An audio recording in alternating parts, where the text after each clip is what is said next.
The title, as all of you who are here, I'm sure, have already seen, promises to give an account by St. Augustine of time and human consciousness. Before we begin that, though, I'd, of course, like to give an introduction to the man whose thoughts I will try to expound. This is St. Augustine, who was born in 354 in what is now East Algeria. He was born to a Catholic mother and a pagan father.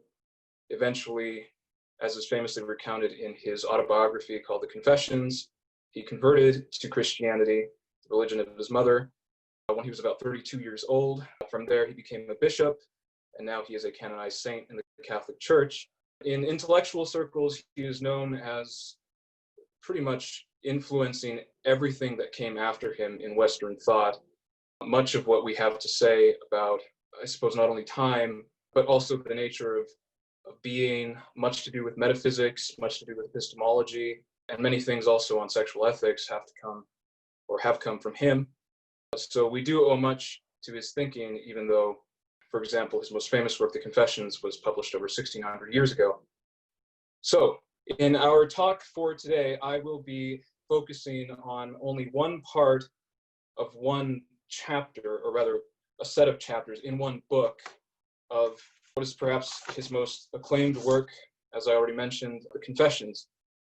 As I said, this is an autobiography, but he treats it more as a sort of prayer. In it, he speaks to God on the page, as it were, before all humanity, giving an account of his life. And after he moves on from talking about really what is from his birth all the way to his conversion at 32 years old, he goes on to think about more speculative things, finally coming to his famous discussion on time in Book 11. And this is where we will be swimming, as it were, today. So he begins the chapter first by considering the question that some people give him, I suppose, perhaps as a bishop who's often presented with the question, well, what was it that God was doing before he created anything? And a meditation on this question finally leads him to ask, midway through the chapter, his famous question, quid est tempus, meaning what is time? From here, he begins on quite the quest that has all kinds of different turns and twists, and perhaps we might say stretches. And we'll try to chart those paths that he takes. I'll be doing it according to the way that he does it in the book as closely as I can, so things might get a little recursive, but nonetheless, we will try to make sense of what it is that he's saying. So first, after asking simply, well, what is time in the first place? St. Augustine assumes a few things. For one thing, he assumes the distinction that we often make in our language, really a universal distinction between past, present, and future. He accepts these as valid distinctions or valid divisions of what we call time. And from there, he also assumes, of course, as I'm sure we can all agree, that that which isn't, that which does not exist, cannot be subject to any meaningful predication. So what he means there is what doesn't exist cannot be said to be anything because it isn't, simply, right?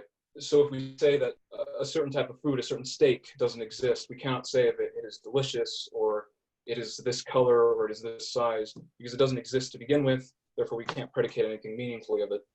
That is an important axiom that he accepts right at the outset, and it's going to play a giant role in the arguments that he'll present after that.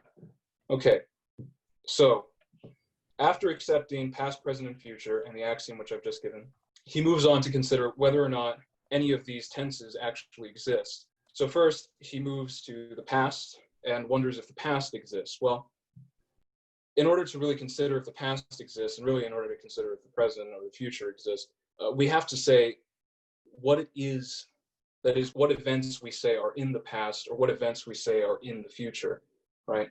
And so by this, he means we say things are in the past which have passed away, simply, right? Things are in the future which are yet to come, or things which are arriving, or about to arrive, I should say. And then those things which are in the present are here now. So first, what does this mean? It might sound very obvious, but actually if we look into what he's setting up here, we'll find that the past and the future depend on the present according to the way that we've characterized them just now, right? So to pass means to pass from a given point, to pass away from a given point, whereas to arrive means to come here, to this point that we've already specified. And this point is the now, or the present. Thus, the past and the future both depend on the present. And now this is important because he also says at the outset, very early on, that what is now actually is. And I think we could all affirm that. At least I think that is what we can affirm with any real certainty, really, that what I have before me now in the present, what I see before me now, say my computer screen or this desk, these things really are, and I know this because I see them now, and I only ever exist in the now as well. I do not exist in the future as future. I do not exist in the past as past, but we'll get to more on that later. I suppose what suffices for now is that we also take as our given that what is now truly is, and therefore what is passing away from the now is no longer, and what has yet to arrive to the now is not yet. What this means then for St. Augustine is that the past doesn't really exist, and neither does the future, but only the present. And that's important. It will come up again and again. But now we're only left with the present. So clearly the present must exist. After all, we did just say that the present does exist, right? But the thing about St. Augustine, of course, and especially about this particular meditation on time, is that he presents it to us as if he were thinking about this out loud in front of us. So he isn't presenting an argument that has already been worked out, and now he's simply giving us the conclusions of what he's discovered. Instead, he's giving us the process in his mind as it happens. As he's thinking about these things, he writes them down. And so now he goes and turns to the present, and he wonders, does the present really exist? And he finally arrives at the conclusion that, well, if the present were always present, which is to say that if the present were always now, then it wouldn't really be the present, because it seems that we talk about the present only in as much as it is able to, and indeed does, pass away, right? He comes to the startling conclusion then that the present really only has its being in as much as it tends towards non-being, the non-being of the past. And he just leaves it there for now. So far, things aren't looking very good for time. The past doesn't exist, neither does the future, and it seems the present has a mysterious being that depends in some way on non-being.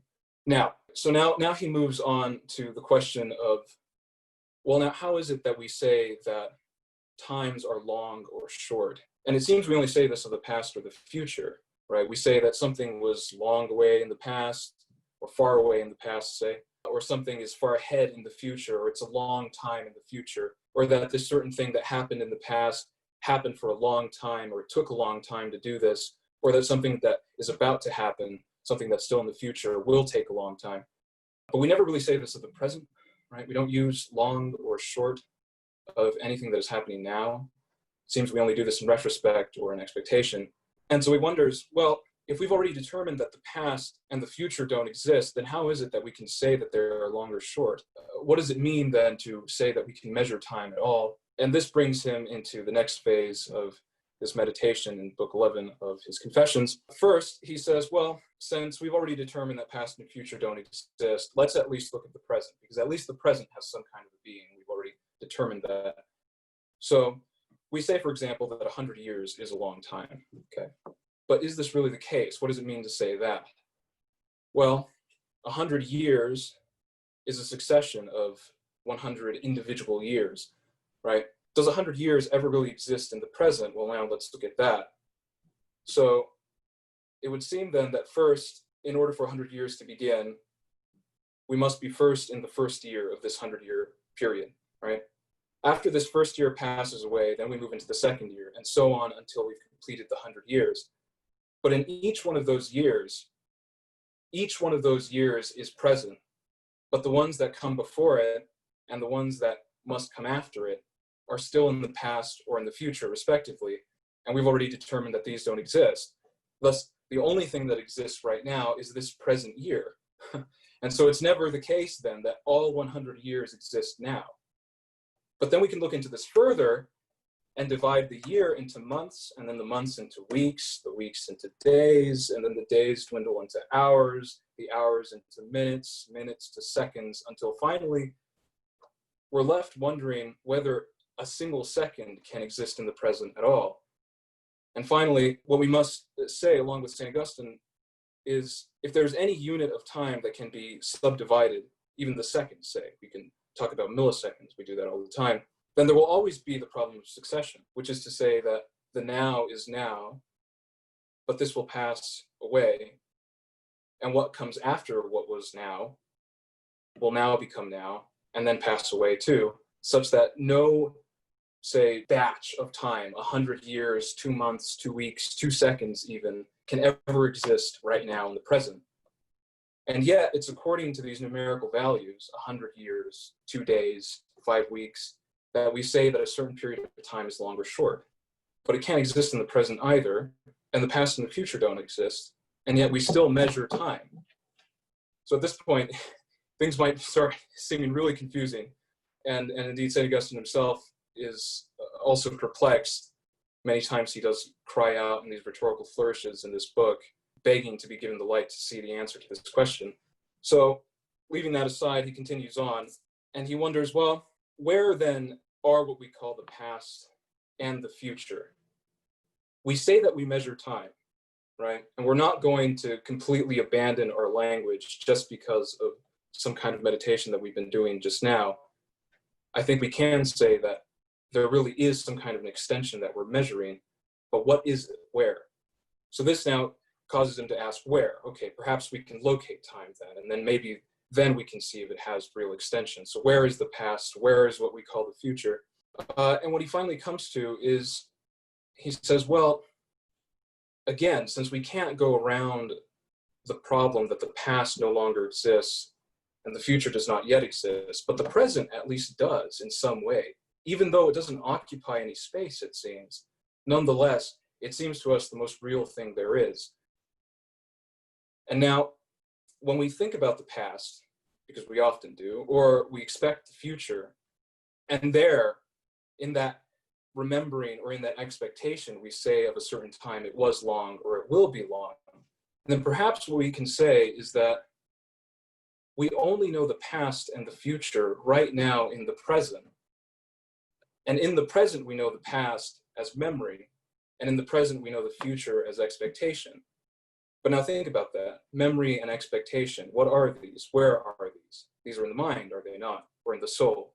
And so then it would seem that what we call the past is actually our contemplation of memory in the present within our minds. And in a similar way, what we call the future is actually the expectation of what is to come in the present, also in our minds. So from here then, St. Augustine takes time out of the world that's outside of our heads and brings it inside our own interior consciousness. And from here, he goes back again to the question of how it is that we can measure, or rather what it is that we measure. What do we measure when we say that a certain time is long or that another time is short? And now here it seems that he goes back again into the world outside of our minds. A little later, he's going to achieve a great synthesis between the subjective account of time that he's just given, namely that the past is just our memory and the future is just expectation. He'll come to a synthesis between that and what he's about to explain. Now he goes into a discussion of whether or not bodily motion can be considered time, right? What is it that we measure when we say we're measuring time? Some say that the motion of the sun, say, determines what time is, so that the circuit of the sun from one end of the sky to the other constitutes a single day, or what we call 24 hours.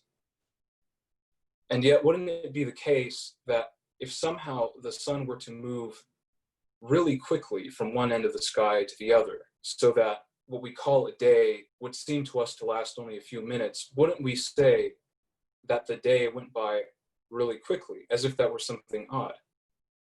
You see, if it were the case that the sun's motion itself were time, then it doesn't matter how fast or how slow the sun would move from one end of the sky to the other, this would always be a single day. But the fact that, at least in our imagination, we can consider if the sun were to move fast or slow, the fact that we can conceive of the sun moving fast or slow at all suggests that there is some kind of a measure that stands outside of the sun's movement, according to which we measure that movement itself.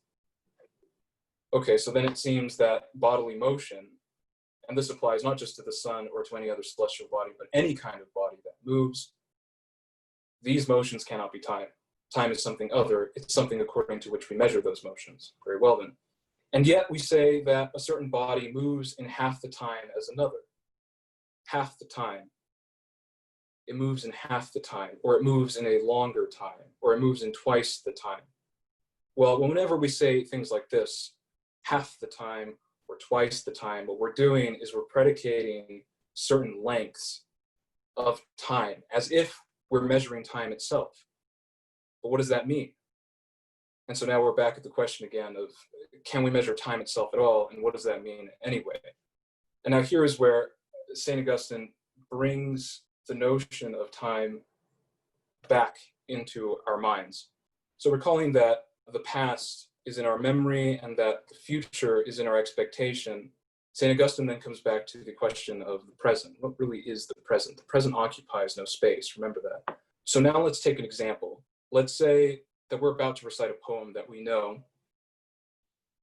What must happen then is that we must expect the first line of the poem before we've spoken it, and then we must speak it, and as we do so, it falls away into the past, and so on for each successive line until there is no more.